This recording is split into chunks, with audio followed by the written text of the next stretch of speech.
Hola mis queridos amigos, nuevamente con ustedes, su doctor Tigre, el que ronca en esta negra noche neoliberal latinoamericana, sudamericana, ecuatoriana, bajo el gobierno de Lenín Moreno, uno de los presidentes más criticados y más incompetentes que hemos tenido, incompetentes física y mentalmente.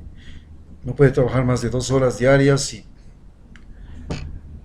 para poder sobrevivir en su gobierno simplemente se ha abrazado a los tiburones. Es un náufrago que se abrazó a los tiburones de la vieja política del Ecuador. Y contrarresta totalmente a lo que ha sido el trabajo de Rafael Correa. Rafael Correa procuró crear un Estado que sea absolutamente más fuerte que la empresa privada y para ello hizo inversión, trabajo, trató de que los bienes que son de todos, como la minería, el petróleo, la pesca, la madera, fueran pagados de mejor manera. Y de esa manera evitó que nosotros fuéramos un país condenado a pagar una deuda externa impagable y reestructuró la deuda externa, renegoció la deuda externa y nos libró de la deuda externa. Pero, por otro lado, desarrolló servicios públicos y creó una distribución de la riqueza. ¿Cómo hizo la distribución de la riqueza? Dando a todas las personas, a todos los ecuatorianos, mejores hospitales para todos, no para unos pocos, colegios, escuelas, carreteras, puentes, internet, electrificación, entre las muchas cosas que hizo. Para él, como consecuencia de eso, el Estado ecuatoriano dejó de ser un Estado que movía apenas unos pocos miles de millones de dólares al año para ser un Estado que maneja más de la centena de millones de miles de millones de dólares por año, centena de miles de millones de dólares por año. Es decir, el Estado se volvió realmente en la fuerza más poderosa del Ecuador, fenómeno que solamente había ocurrido cuando empezamos nuestra época petrolera en 1974, en que el presupuesto del Estado en el gobierno de Velasco Ibarra era 5 veces menos que el presupuesto del gobierno de Rodríguez Lara. Pero, ¿qué significaba que el Estado sea el más rico, el mayor empleador y el más poderoso de todas las organizaciones que existen en el país? Significaba que la empresa privada estaba subordinada a decisiones del Estado, a su poder económico, a su capacidad de gestión. Ella ya no imponía los salarios venían desde las decisiones gubernamentales, ya no imponía el abastecimiento, el Estado podía generar abastecimiento, ya no imponía los precios de las materias primas, el Estado negociaba los precios de las materias primas.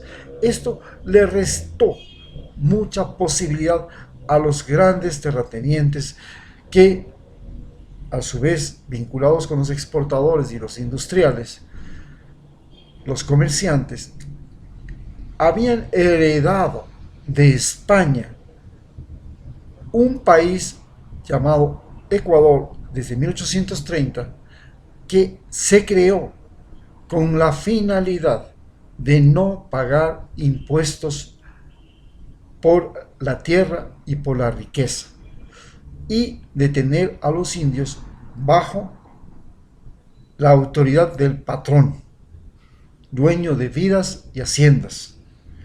Ese era el Ecuador que nosotros heredamos y con el que nombre y nuestra estructura como país.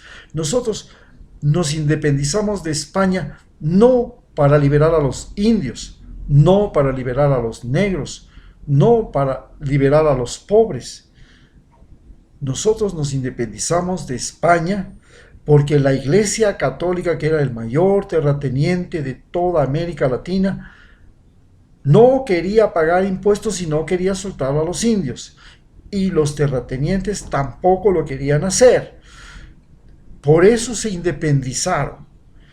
Y así pasamos de ser la Real Audiencia de Quito, un territorio enorme con salidas al Océano Pacífico y al Océano Atlántico, con la vía navegable más grande del mundo, el río Amazonas, dotado de los Andes, de mayor riqueza biológica, con culturas, con caminos desde los incas, con vías, con alimentación, con sistemas productivos. Pasamos a ser un mísero país de apenas 284.000 kilómetros cuadrados, que solamente gracias a Rafael Correa logramos multiplicar por 5 este tamaño mediante los acuerdos que firmamos para tener una mayor presencia en el océano al firmar acuerdos con Costa Rica, Colombia y Perú. Y desde ese momento tenemos 200 millas alrededor de Galápagos y 200 millas desde el borde costero hasta allá, lo que significa que el Ecuador ahora tiene 1,5 millones de kilómetros cuadrados. Es más grande que Alemania, es más grande que Inglaterra, es más grande que la mayor parte de los países europeos. ¿Qué significa, en cambio, lo que estamos, qué es en cambio lo que se vivía antes de Rafael Correa? Se vivía un estado donde la propiedad privada, los dueños de la propiedad privada, los terratenientes, los industriales, los comerciantes, los exportadores, eran los dueños de este país. ¿Qué significaba ser dueño de este país? Significaba que ellos decidían cuál era el salario que tenía que ganar un peón, cuáles eran los derechos, si tenía derecho al seguro social, si tenía derecho a la vida, si tenía no derecho a no tener la vida. Nadie, ninguna mujer indígena violada, obligada a tener hijos por el patrón, podía demandarlo. Entonces el mestizaje fue un acto de impunidad en el que los patrones y ricachones preñaban a las mujeres y les obligaban a criar hijos no deseados. Lo mismo pasaba con las tierras eran de ellos, el comercio era de ellos, las industrias eran de ellos, las ganancias eran para ellos y su mayor objetivo era la concentración del poder, la riqueza y los conocimientos. Los estudios eran para sus hijos, las universidades eran para sus hijos, los PhDs fuera del país eran para sus hijos y así funcionaba este país. Con Rafael Correa cambió, pero ¿qué era lo que simplemente el pueblo quería? El pueblo lo que quería era básicamente sobrevivir, quería buenos sueldos, quería tener trabajo, tener seguridades en la salud, en la educación, en la vida, porque los delincuentes, los ladrones podían matar. A tal punto era este país que los ricachones contrataban asesinos para guardaespaldas y para proteger sus haciendas y para expandir sus haciendas. Con Rafael Correa todo eso cambia. Estos ahora pretenden desacreditar a través de un escándalo electoral que les impedía a ellos tener límites en el gasto electoral, siempre apropiarse del poder. Lo que ellos procuraron a través de la ley es que el Estado jamás interviniera en las elecciones, sino que las elecciones siempre siguieran siendo un negocio en el cual el que más plata ponía para las elecciones, ese ganaba las elecciones. Cuando el Estado comenzó a poner plata para candidatizar personas, eso les pareció horrible y por eso es ahora el gran escándalo que tenemos. No quería que el negocio electoral fuera también negocio de los que ya estaban en el poder, es decir, los empleados públicos no podían tomar los recursos del Estado para ganar elección, porque el Estado era más poderoso y rico que la empresa privada. Si la empresa privada hubiera seguido siendo más poderosa que el Estado en el Ecuador, de seguro este problema no habría existido. Les hubieran dicho, bueno, No hay problema. Nosotros tenemos más plata que ustedes, lo que pasa en Estados Unidos. Indudablemente Bill Gates y cualquiera de esas empresas, de esas grandes concentraciones de riqueza, tienen más dinero que los empleados públicos de los Estados Unidos. Entonces, no hay problema en las elecciones. Hay libertad de ingresos.